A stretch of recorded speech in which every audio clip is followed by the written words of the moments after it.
Hey guys, my name is Priscila Elias and today I'll answer a question I've seen quite a lot lately in photography forums and also on the Facebook groups I'm part of. That is, what is the difference between a prime and a zoom lens? Why do some photographers prefer one over the other? If you had to choose just one lens, which one should it be? What is or what are the best options? So stick up to the end of this video and you will soon know all about it.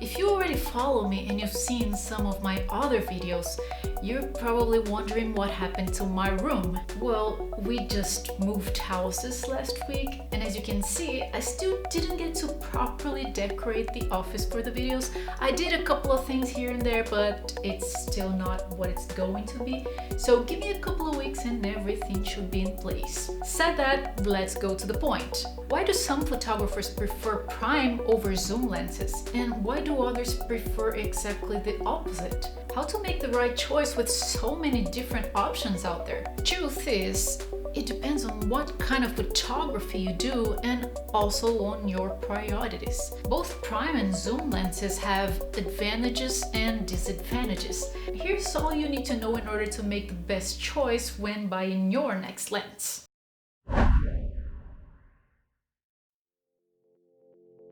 So first things first, in case you do not know, a prime lens is a fixed focal length photographic lens, and what that means is unless you move, you won't be able to make your image look larger or smaller in the frame.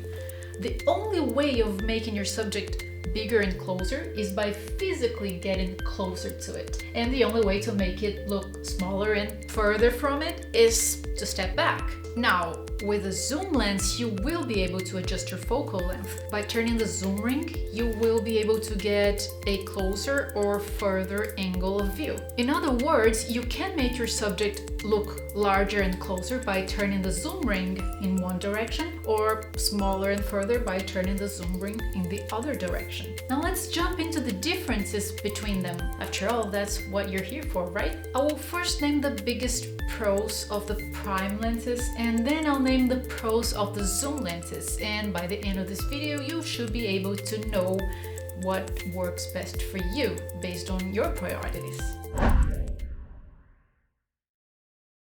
The first advantage of the prime lens over a zoom lens is the aperture. A prime lens has an aperture that usually goes from 2.8 to 1.2.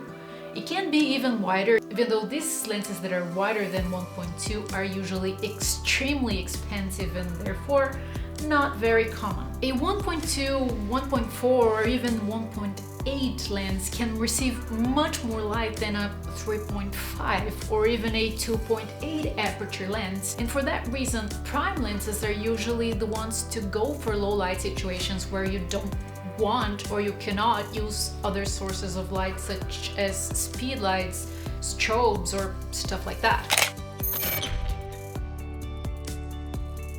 Besides that, the wider the aperture, the biggest the depth of field you will get. So if you expect to have photos with extremely beautiful blurry backgrounds and amazing bokeh, consider having a prime lens. And I'm not saying you cannot get blurry backgrounds or a beautiful bokeh with a zoom lens. If you have a 2.8 zoom lens, you might get pretty amazing results in terms of depth of field and bokeh. But come on, you cannot expect to shoot with a 2.8 aperture and have the same result as you would if you shot with a 1.2 or 1.4 aperture lens. The second advantage of having a prime lens over a zoom lens is its size and weight. Zoom lenses are usually bigger and heavier, so if you're planning long photo walks with your camera and you want something light to carry in your backpack, a prime lens might be the way to go. Of course, this pro brings a con with it. Remember, a prime lens is a fixed focal length lens, meaning that if you want to be able to shoot in different focal lengths with one of these, you will probably need to have at least two different prime lenses with you. And if that's your case, then it might end up not being so much lighter and smaller to carry around anymore. The third pro of the prime lenses is their cost. You can find a great 50mm lens for around $400, a 1.8 50mm lens for around $150, a 1.8 35mm for around $500, and a 1.8 85mm for about $350, with prices changing some depending on the brand of the lens you decide to go for. They're pretty cheap lenses when compared to zoom lenses, especially when compared to 2.8 zoom lenses, which are usually the ones used to, let's say, substitute prime lenses. On the other hand, the zoom lenses also have their advantages. They're more versatile. If you get a 2.8 zoom lens, for example, you might not even miss a wider aperture. It might do the job in pretty much every situation. A 24-70 2.8 is great for pretty much any situations. When I shoot weddings, for example, where I need to be very versatile and fast, the 24-70 2.8 is definitely my lens to go. It does give me a beautiful depth of field. Of course, not as perfect as a 1.8 aperture lens, but good enough, and also gives me a variety of focal lengths that allow me to make closer or further shots to document the day with so much flexibility. I think it's important to say that even though it is a 2.8, when I shoot indoors, I still always have an external flash mounted to my camera because, as I said, a 2.8 is pretty good at receiving light, but it's still not a 1.4, especially when it comes to the amount of light you need to take good, crispy photos. Having a 2.8 is very different from having a 1.4, and I end up needing to use the flash in some situations. The second advantage of the zoom lenses is they're more in one. A zoom lens could be 2, 3, or even more lenses in just one piece of glass. If you have a 24-70, for example, it is a 24mm, a 35mm, a 50mm, a 70mm at the same time. Or if you have a 70-200mm, you have a 70mm, a 100mm, a 200mm lens in one unique piece of glass. Not to mention the length you have in between those numbers. So if being versatile is something important to you, you might not be very happy taking only one prime lens with you for your shots. In that case, it might be lighter and more practical if you just had one zoom lens instead of 3 prime lenses. Not only you will end up carrying less weight, you won't have to keep switching lenses all the time. You just grab your camera and click. The point is, in order for you to get a good 2.8 zoom lens, you will need to be willing to invest some good cash on it. It is expensive. As I said, while you can get a great prime 50mm lens 1.8 for about $150 or a 1.4 for around $400, you will find the 24-70 2.8 for Canon, for example, for $1,900. That's a huge difference. So what's best? Again, there is no such thing as the best lens. There is only the best lens for you. And if you really like photography, I'm sorry, but I have to be honest with you. Get ready, cause this might hurt a little.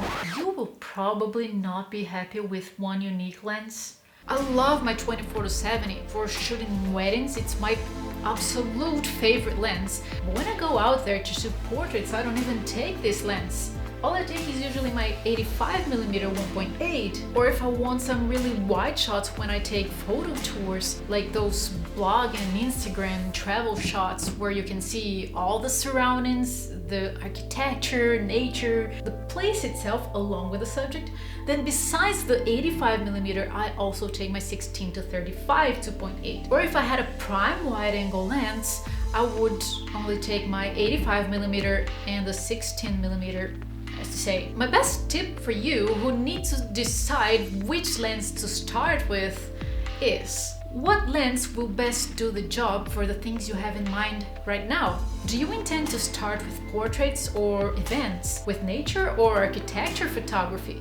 Think of that and then choose prime over zoom or zoom over prime based on your needs. Then you can make some money out of it, or if you're a hobby photographer, you can just wait until you make some more money from your actual job, and later you can invest in a second option. In case you want to check out prices and you want to know more about both the prime and the zoom lenses I have in my kit, I will leave a link for all of them down here in the description, so you can go through them and decide which one or which ones fit you best. If you end up buying one or some lenses using my links for it, you won't pay anything extra for it, but you will end up helping me a lot, since I will get a small percentage of your purchase from Amazon. So if you end up doing that, thank you so much in advance, because you're helping me to keep up this channel. Oh, and I almost forgot, if this video helped you, please consider subscribing to my channel and hitting the like button.